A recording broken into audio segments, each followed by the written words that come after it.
Hello everybody, in this video I'm going to share with you my opinion about the Sorcerer class in Diablo 4. Now the Sorcerer was the one that I play second, the most, compared to other classes. First one was Rogue, the last one was Barbarian. But I have my opinion I want to share. Basically, when I first jumped into the beta, it was actually last on my list. I thought that I'm not going to enjoy it. I played many in the past MMOs where I played lots of elemental damage and I kind of fed up with it. I wanted something different. And when I played Diablo Immortal, which I stopped quite a long time ago, I really liked the tactile feeling, basically melee attack. I felt it's very, very satisfying to play like that. And again, it's very personal, subjective. And basically I decided that, well, I'm just gonna focus on the melee aspect of the game, or maybe I'm gonna go with the rogue and range. Something about the Sorcerer just felt for me a bit off, and I wasn't sure that I'm gonna, invest time playing it, even in the beta. Now, of course, things change when you think about things and when you play it, and I start playing with the lighting, was amazing, and then with the fire, which was even more amazing. Look at that ability. This is just crazy. This is so satisfying to use.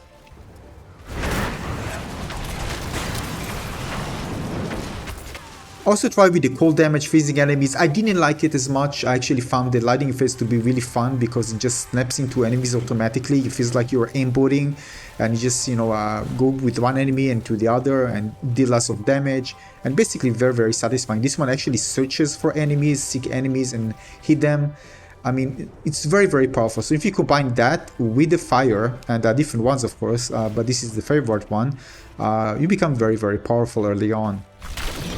Now, of course, the lighting damage is kind of, many of the abilities are kind of automatic. You just snap into enemies and chain to other enemies. The one that you saw here, the fire, where it actually goes straight line, you need to reposition yourself. But again, it's very, very strong, especially if enemies come into you in a straight line or you reposition yourself, you can just destroy them, super, super fast. And the cool thing is, again, you can do it from far away and you reach a really low distance, so by the time enemies reach to you, they're probably already dead. And it's also very strong, not just against small enemies. I tried it, of course, against bosses, and it just melts, basically. Literally just melts. And there are also some synergies with it. Just keep in mind that it can actually get interrupted. This means if you get attacked while doing it, it will stop. Look.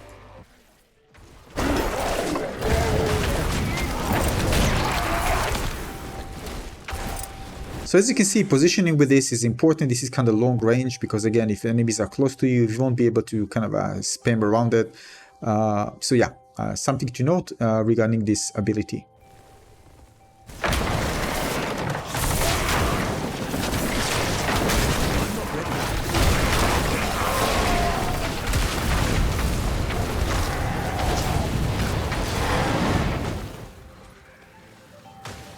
And I have to say that one of my favorite one is the Hydra Summon. It's just so much fun, it's so powerful and so much fun to use.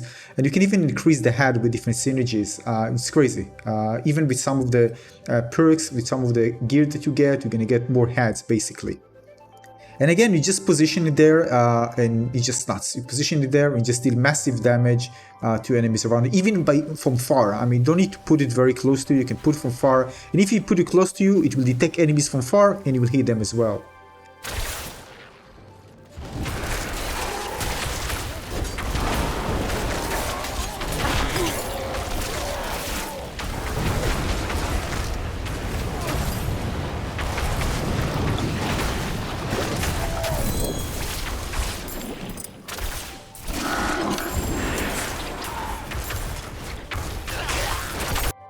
Now there's also something, the flame shield. Basically, if you use the flame shield, it gives you immunity. You can see that the bottom left, most left one is the shield. If I activate it, I have flame around me, I become immune. And of course, other things like speed and stuff. But the thing is that you become immune. Now I wanted to see if I can actually become immune forever. I know it's crazy, but there's an option I'm going to show you. Alright, so listen, Elemental Attunement. This is a modifying the Sorcerer skill trait. Lucky hit critical strikes the 5% chance to reset cooldown of one of your defensive abilities. Now you can increase the lucky chance, of course there are ways to increase it, and you increase of course your critical hit chance, and you only use one defensive ability, so it will happen only on that specific one. it's going to cap in 10 seconds, but still it's going to be quite long for the shield. You can actually spam the shield and become immune. Now, how crazy it can be? Well, they put a cap, but I think it's going to be nuts. I mean, I already tried it and it works so well, even on lower levels. I can't wait to see how much better it will be when I, level up and find out some more gear that can increase everything and I can become immune for so long. I mean, this is nuts. So look at that. Shield is activated now. All right? 19 seconds, 18 seconds. Look at that. Already reset. So though it can be activated every 10 seconds, you can reset it so it doesn't matter these 10 seconds at all. So basically, there's an option for you to become, look at that, again, invincible. I didn't activate it here, but I could. And this is just the beginning. I'm lower level relatively, yeah? Imagine it. You can become immune indefinitely. Now, personally, it seems like broken, to be honest. I'm expecting this one to be adjusted, nerfed, whatever. Anyway, it's nuts. Now, regarding teleportation, you can teleport to your cursor, but look how far you can actually teleport. So if you thought the rogue is mobile, I mean, at least at the beginning, I mean, the sorcerer is just nuts. Look. Crossing the screen in just one tap. It's insane. Now, I didn't even look if you can do several of that, but nonetheless, it's really fun. Alright, summarizing everything, you can see that the Sorcerer is a really interesting class and it looks very, very powerful. Of course, this is from the beta early access and we expect things to balance and change before the game is released in its final version. Nonetheless, I have to say that although I really enjoyed my time with it, there also eventually I found it just a bit boring. But again, it's too early to tell. There are so many things you can unlock if you pass through level 25 and you get to other skills, and of course finding different synergies and the Paragon board. There's so many ways. It's too early to tell which one is going to be like the most fun to play or the most powerful. So again, although that my impressions with the Sorcerer were mixed, again based on my personal preferences, still I can think that it's just a really remarkable class.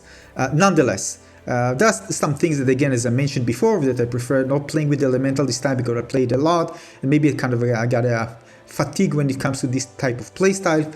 Nonetheless, I think it's a very, very strong class. I'm sure many of you will enjoy playing it.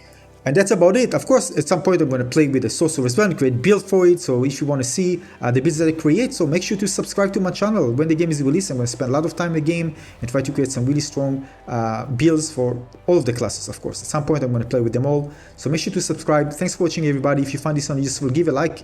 See you soon, very soon, on the next Diablo video. Thanks for watching, everybody. Cheers.